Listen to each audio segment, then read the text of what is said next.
गर्मियों की एक शाम, सूरज धीरे धीरे डूब रहा था। छोटे से गांव में रहने वाला आरव अपने दोस्तों के साथ खेल रहा था।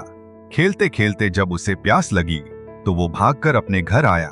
जैसे ही उसने घर में कदम रखा, उसकी माँ सुमित्रा खांसते हुए चारपाई पर बैठी थी। उसकी तबीयत कई दिनों से खराब थी, लेकिन वो अपने बेटे को देखकर हमेशा मुस्कुराती थी। आरव ने पानी पिया और माँ के पास जाकर बोला, माँ, तुम हमेशा इतनी की थकी क्यों लगती हो? माँ ने मुस्कुराते हुए उसके सिर पर हाथ फेरा और कहा, अब बेटा, मैं बिल्कुल ठीक हूँ, तुम जाओ और खेलो। लेकिन उस दिन माँ के चेहरे पर कुछ अलग था, एक अजीब सी उदासी, शायद कुछ कहने की कोशिश, लेकिन कह नहीं पा रही थी। माँ की आखिरी चिट्ठी अगली सुबह जब आरव उठा तो उसकी दुनिया ही बदल गई। माँ अब इस दुनिया में नहीं थी। घर में रोने की आवाजें गूंज रही थीं। आरव कुछ समझ नहीं पा रहा था। उसे ऐसा लग रहा था कि उसकी माँ बस सो रही है और अभी उठ जाएगी, लेकिन ऐसा नहीं हुआ।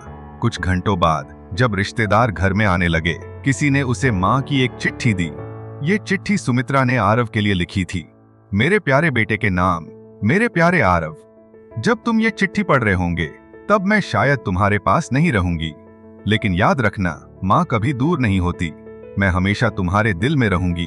अब बेटा, जब तुम छोटे थे तब तुम्हारी हंसी मेरी सबसे बड़ी दौलत थी।